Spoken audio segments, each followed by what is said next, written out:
জি বাবা।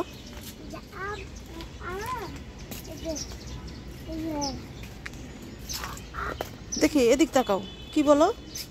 আম একটু বড় হবে না, এরকম বড় হবে, আরো বড় হবে বাবা। খাওয়া যায় না? হ্যাঁ, ভর্তা খাওয়া যায়। পাকা ভর্তা?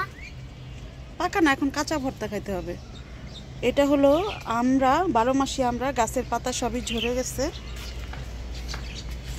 এখন আম দেখাই, আমাদের গাছের আম 12 মাসি আম। অনেক ডাল আমি ছেটে দিয়েছি। এদিক থেকে দেখাই।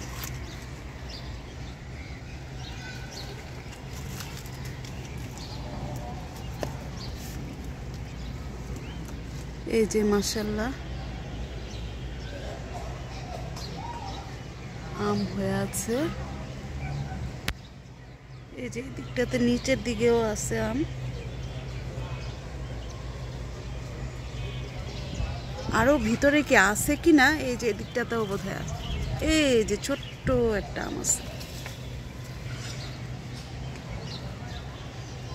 গাছটা কিন্তু মোটামুটি বয়স হয়েছে। এই যে ছোট ছোট আম, ওই যে দূরে আরেকটা ছোট আম আছে। এবার ডালগুলো আমি অনেকই প্রুনিং করে দিয়েছি।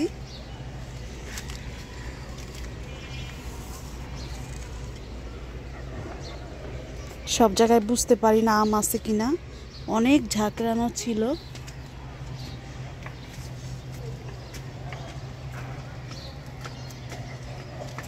এই যে নিচের দিকে ওইখানে আরেকটা আম আছে। আর কোথাও কি আছে কিনা। গাছটার ফলন এবছর খুবই কম হয়েছে, তো এই জন্যই আমি প্রুনিং করে দিয়েছি। দেখা যাক এবার নতুন ডাল বের হলে কি অবস্থা হয় সেটা দেখা যাক।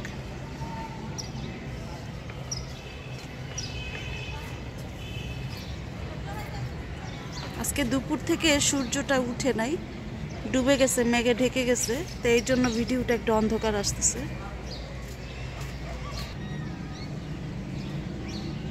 গাছটা দেখাই, গাছটা কিন্তু আমাদের এই ছাদ বাগানের প্রথম দিককার গাছ।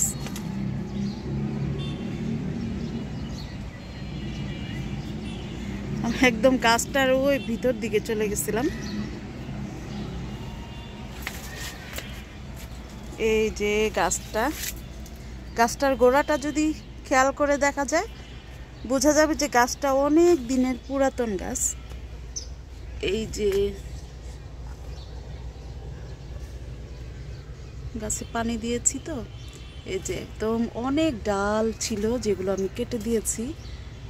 এই যে গাছটা অনেক পুরাতন হয়ে গেছে।